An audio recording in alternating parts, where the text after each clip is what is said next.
হে বাংলার মুমিন মুসলমান, মনে রেখো, জান গেলে জান পাওয়া যাবে, কিন্তু ঈমান গেলে ঈমান পাওয়া যাবে না। হয়তো ভাবতেছেন জান গেলে জান পাওয়া যায় কিভাবে? তুমি যদি ঈমানের জন্য জান দিয়ে দাও, তুমি মরার পরে কবরের মধ্যে জান ফিরে পাইবা। কিন্তু যদি ঈমান হারাইয়া মরো, আর ঈমান ফিরে পাবে? তোমার জান গেলে জান পাইবা, কিন্তু ঈমান হারাইয়া মরলে ঈমান আর পাইবা না। ঈমান ও মুহাব্বত আমার নবী মুস্তাফার গো, খাকে গলি মদিনার শত বিছানা মোর, বালাখানা হইল মোর গলি মদিনার গো। ঈমান ও মুহাব্বত আমার নবী মুস্তাফার গো। আল্লাহুম্মা সাল্লি আলা সাইয়্যিদিনা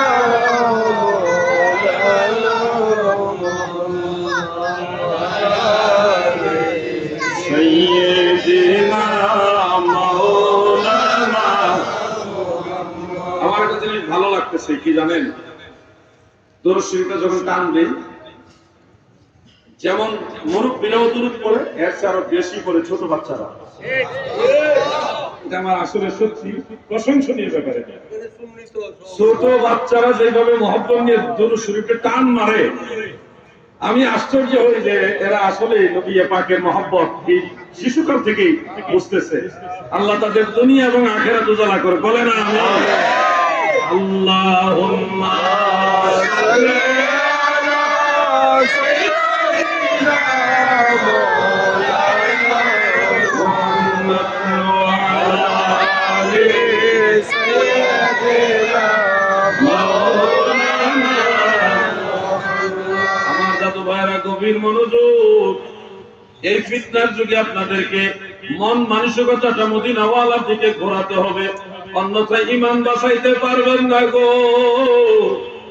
আমাদের ঈমান কোন বক্তা কেন্দ্রিক না, আমাদের ঈমান কোন নির্দিষ্ট দরবার কেন্দ্রিক না, আমাদের ঈমান হলো মদিনাওয়ালা কেন্দ্রিক। সুন্নি জামাতের প্রত্যেকটা আলেমকে জিজ্ঞাসা করবেন, সুন্নি জামাতের সকল পীর মাশায়েখদেরকে জিজ্ঞাসা করবেন, হুজুর